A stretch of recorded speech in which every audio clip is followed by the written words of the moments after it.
27 de septiembre, mes de la Biblia, catequesis sobre la primera y la segunda carta de San Pedro. Ayer hicimos una introducción general a las cartas católicas, destacando aquellos elementos comunes que tenían, deteniéndonos en la carta de Santiago y de Judas. Hoy vamos a dedicar una catequesis a estas dos cartas de San Pedro. La primera de estas dos cartas fue escrita aproximadamente en el año 64 desde Roma. Así lo dice el capítulo 5, versículo 13. Es muy interesante porque allí se menciona por un lado a Silvano, también conocido como Silas, que había sido compañero de San Pablo.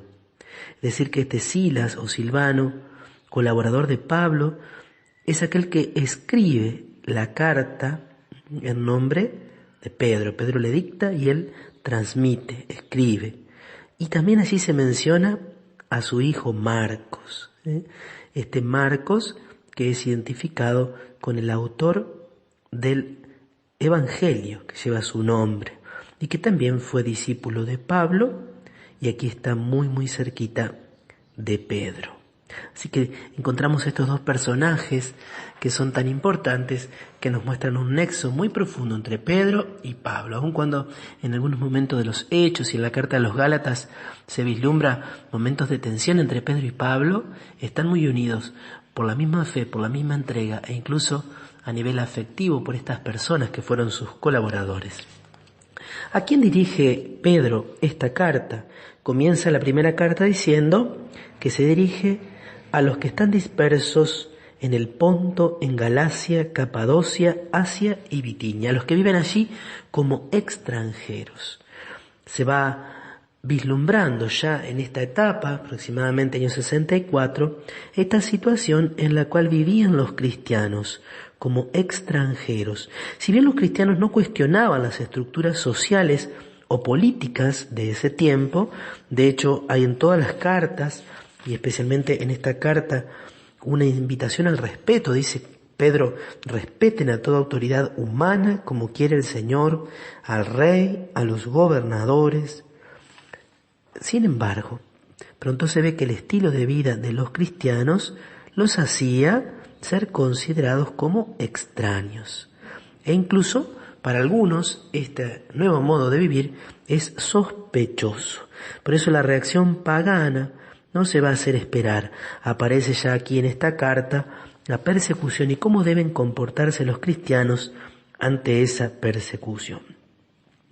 La carta contiene muchas alusiones al bautismo, por lo tanto algunos piensan que toma algunos elementos de lo que era la catequesis y la liturgia bautismal de la iglesia primitiva. Hay muchos puntos de contacto con las cartas de Pablo. De hecho, además de esta primera parte doctrinal, al final hay exhortaciones muy concretas y que descienden a los detalles de la vida cotidiana y de las relaciones dentro de las comunidades cristianas y también con los extranjeros. Entonces, en el capítulo 1 hay una reflexión sobre el bautismo.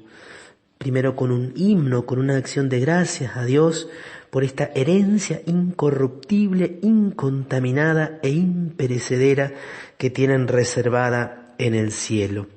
Hay una gran exhortación a la santidad, así como Jesús había dicho, sean perfectos como el Padre es perfecto. Pedro aquí también insiste, así como aquel que lo llamó es santo, también ustedes sean santos en toda su conducta. De acuerdo con lo que está escrito, sean santos porque yo soy santo. Se contienen expresiones tan hermosas, quizá conocidas por nosotros, pero sin saber que provienen de la carta de Pedro, como cuando dice, ustedes fueron rescatados no con bienes corruptibles como el oro y la plata, sino con la sangre preciosa de Cristo, el Cordero, sin defecto ni mancha.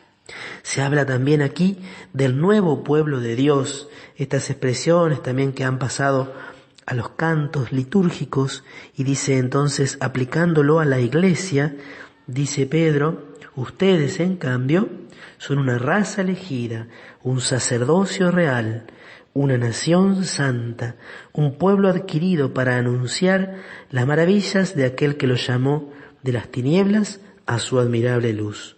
Ustedes que antes no eran pueblo, ahora son el pueblo de Dios. Ustedes que antes no habían obtenido misericordia, ahora la han alcanzado.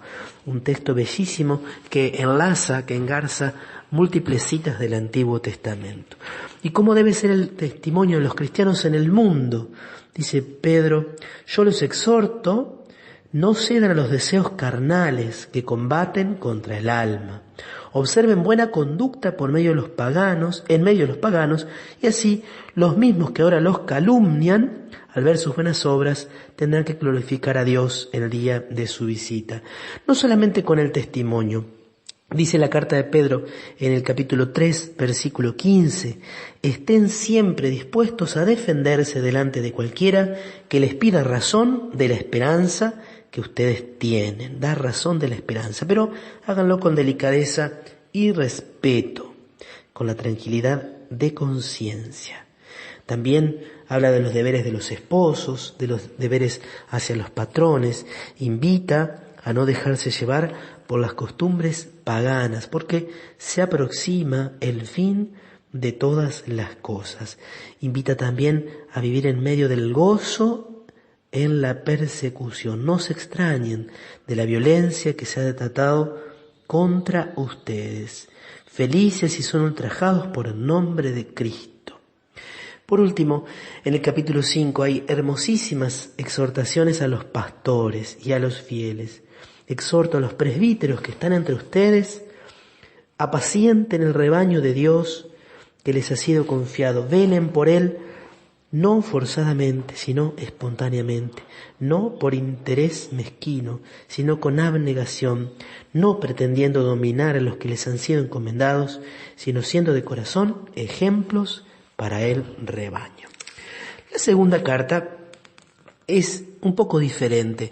La mayoría de las Biblias, en sus introducciones, y muchos de los biblistas, nos dicen que esta carta ha sido compuesta en una época posterior, probablemente por un discípulo de Pedro, en forma de un testamento espiritual. De todas maneras, no te olvides que aun cuando el autor no ha sido quizás directamente el apóstol Pedro, lo cual afirman la mayoría de los biblistas, aunque no se puede negar de modo absoluto, esta carta siempre es texto inspirado, texto sagrado, palabra de Dios, contiene la verdad para nuestra salvación. En esta segunda carta, donde los destinatarios son menos precisos, donde no se mencionan lugares, regiones, ciudades concretas, esta carta tiene mucho parecido con la carta de Judas, tanto en los temas como sobre todo en la segunda parte parece que se reproduce casi textualmente la carta de Judas, que suele ser fechada un tiempo antes. En esta carta hay un llamado a la santidad. Hay una expresión que ha pasado a la doctrina de la Iglesia, a la teología. Dice Pedro, ustedes lleguen a ser partícipes de la naturaleza divina. Participación en la naturaleza divina, así la teología de la Iglesia ha definido, nos ha hablado de la gracia santificante.